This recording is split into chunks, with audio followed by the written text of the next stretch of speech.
Isa duraa Qorontos boqonnaa 15:33 akkasidha. Hin gowwoominaa hiriyyaan gadheen amala gaarii mancaasaa'edha. Waaqayyo akka nuun hiriyyaa filannu barbaada. Nama duukaa sababii jiraanneef namni hundumtuu hiriyyaa keenya miti. Nama duukaa jiraanna malee namni hundumtuu hiriyyaa keenya hin ta'u. Nama baay'ee wajjin jiraannu keessaa hiriyyaan keenya nama addaati. Akkas taanaan namni nu wajjin jiraannu hundumtuu hiriyoota keenya yookaas immoo nama nuun icciitii keenyatti mannudha taanaan gaafa nuun gabaa deemnu namni gabaa keessa jiru hundumtuu hiriyyaa keenyadha jechuudha. Akkas ta'uu hin qabu. Gabaa keessa jirra malee gabaan hiriyyaa keenya miti. Biyya wajjin jiraanna malee biyyi hundumtuu hiriyyaa keenya miti. Akka nuun sirriitti hiriyyaa filannee wajjin jiraachuu qabnu Waaqayyo sirriitti jireenya keenya irraa barbaada. Hiriyyaa jechuun miila tokkodha. Miila keenya mirgaa miila keenya bitaa jechuudha. Miila keenya bitaa fi miila keenya mirgaa jechuun hiriyoota waliiti. Gaafa miilli keenya inni mirgaa cabee inni bitaan ani fayyaadha jedhee dutaalu. Maaliif jennaan miila keenya isa tokkotu cabeera waan ta'eef inni tokkos immoo akkuma isaatti wajjin okkola. Kan cabe miila keenya isa bitaati. Kan okkolu immoo miila keenya isa mirgaati. Maaliif jennaan hiriyyaa isaatu cabe waan ta'eef caba hiriyyaa isaa gargaaraa jechuudha. Miilli keenya inni bitaa waan cabeef miilli keenya inni mirgaan ati cabdee na biraa hafteettan lafa yaada kootiin gaadhee fiigee gateen sokku. Sababiin isaa hiriyyaa waliitti wal gatanii deeman waan ta'eef waleeku. Miilli keenya inni bitaan yoo cabee miilli keenya inni mirgaan ariifatee lafa yaada isaa gahuu hin danda'u. Hiriyyaan kee yaada dhukkubsataa qabaateera taanaan ati ofii keetii fayyaalessa taatus lafa yaaddeen geessu. Jireenya kee keessatti hiriyyaan kee baay'ee murteessaadha. Lafuma tamma yaaddee nan gaha jettee kaate kana gahuufiyyuu hiriyyaan kee baay'ee murteessaadha. Atamma feete poozitiivii taatus hiriyyaan kee jireenya isaa keessatti yaada negatiivii qabaatennaan lafa yaaduuf kaateef lafa mul'ata keetti tasuma gahuu hin dandeessu. Sababiin isaayyuu hiriyaa keessa ati wajjin jiraatutu yaada dhukkubsataa qaba waan ta'eefidha. Kanaaf iyyuu jireenya keenya keessatti hiriyyaa filachuun baay'ee barbaachisaadha. Inni kan biraan jireenya keenya keessatti hiriyyaan akka kopheedha. Kophee gaafa bitachuuf deemnu kophee baay'ee keessaa kophee miila keenyatti ta'uu barbaaddanna. Inni nun suuqirra olii gad joorru yookaan suuqirra olii gad deemnu sababii kophee dhabneef miti. Kophee nutti ta'u barbaacha olii gad deemna malee. Kopheen miila keenyatti hin taane yoo bitanne nu qaba. Gaafa miila keenya jabeessee qabu immoo akka nuun karaa fagoo deemne nu godha. Gatii kanaaf iyyuu hin dhiifna. Yoo kophee miila keenya irra darbu bitanne immoo lakkoofsi isaa kan nu caalu yoo ta'e kaannee manaa baanee innaan karaatti nu gata yookaas immoo karaatti nu biraa nurraa ba'a. Kanaaf iyyuu karaatti wal ganna.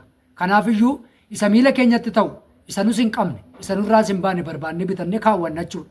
Akkasuma hiriyyaa filachuun. Hiriyyaan jireenya keenyaaf hin taane. Hiriyyaan adeemsa keenya takaalu.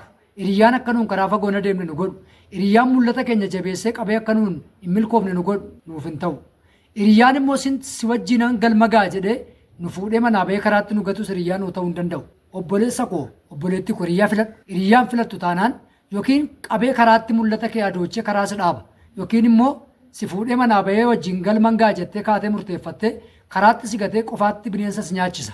Kanaaf iyyuu hiriyyaa filachuun baay'ee murteessaadha.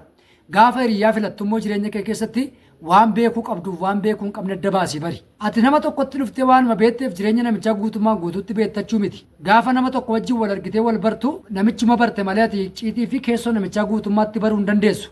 Sababiin isaa gola namichi jireenya isaa keessaa si daawwachiise daawwatta malee gola ofii keetii barbaadde hin daawwattu. Fakkeenya tokkoon akkasii galuuf sitti hima. Ati gaafa keessummaa taatee mana namaa deemtu lafa namichi sii kennee taa'e siin jedhe teessa. Lafa namichi rafe siin jedhee si raffise rafta. Hangati mana isaa keessa turtutti lafa tursiisa namichi sii kenne turta malee akkuma mana isaa seenteen ofii kee gola namichaa keessa olii gad deemteen daawwattu. Saanduqanni ofii isaatiif icciitii waan guddaa keessa kaawwatus immoo furtuu as kenni jettee harkaa fuutee bantee waan barbaaddeen daawwattu. Akkas goota taanaan ati keessummaa miti qaama nageenyaarraa sakatta'insaaf ergamte malee. Akkas hin gootu. Lafa namichi si kaayee teessaa lafa inni si raffise raftaa lafa inni si kaayee teessaa waan inni sii kenne nyaatta. Hiriyyaa keetti gaafa dhiyaattus immoo hiriyyaan kee goloota akkasii qaba. Gola si daawwachiisu qabaa, gola inni sii fayyame galtee daawwatta. Gola inni akka taasoftuuf sii kenne qabaa, waan inni si haasofsiise wajjin haasofta. Humnaan gola ofii keetii banattee seenuu hin barbaadin. Yeroo baay'ee hiriyyaa kan wal dhabsiisu humnaan garaa wal beekna jedhanii, icciitii walii beekna jedhanii, nuun hiriyyaa taanerra jedhanii humnaan gola eeyyamaa wali daawwachiisuu hin dandeenye cabsanii wal daawwachiisuudha. Yookaas immoo cabsanii daawwachuudha.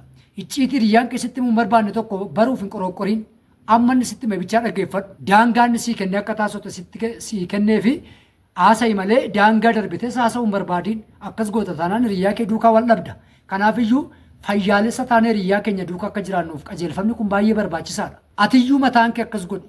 Hiriyoota gara kee dhufanii fi saanduqoota yaadaa akkasii qopheessi. Gulantaa akkasii jireenya kee keessaa qabaadhu. Gola hiriyyaan kee keessa seenee bahuu qabu qopheessi. Gola hiriyyaan kee keessa ooluu qabus qopheessi. Gola hiriyyaan kee matuma keessa seenuu hin qabnes qopheessi. Akkasiin gootu taanaan gola hiriyyaan kee seenee bahuu hin qabdu taanaan gola hiriyyaan kee keessa ooluu qabu hin qabdu taanaan gola matuma hiriyaa kee hin daawwachiifnes hin qabdu taanaan ati namootaaf hiriyaatu hin ta'in giddu gala gabaadha. Abbaa argatu sitti ol galee waan barbaade fudhatee ba'achuudha. Kanaafiyyuu nama tokkoof gabaatu hin ta'in hiriyaa ta'uu qabda. Gabaatti abbaa barbaadetu galee mirga qaba waan ta'eef ol galee bitee ba'a. Ati akkas ta'uu hin qabdu. Hiriyoota keef gulantaa akkasii qopheessuu qabda. Kanaaf sagaleen Waaqayyoo hiriyyaan gadheen amala gaarii mancaasaa'edha. Hiriyyaan jireenya kee hin fakkaanne siif hin ta'u. Hiriyyaan galma kee hin fakkaanne siif hin ta'u. Hiriyyaan ilaalcha kee fakkaatu hin qabne siif hin ta'u.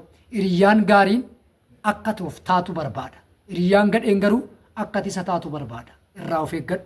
Hiriyyaa gadheen amala gaarii mancaasa. Waaqayyo si haa eebbisu.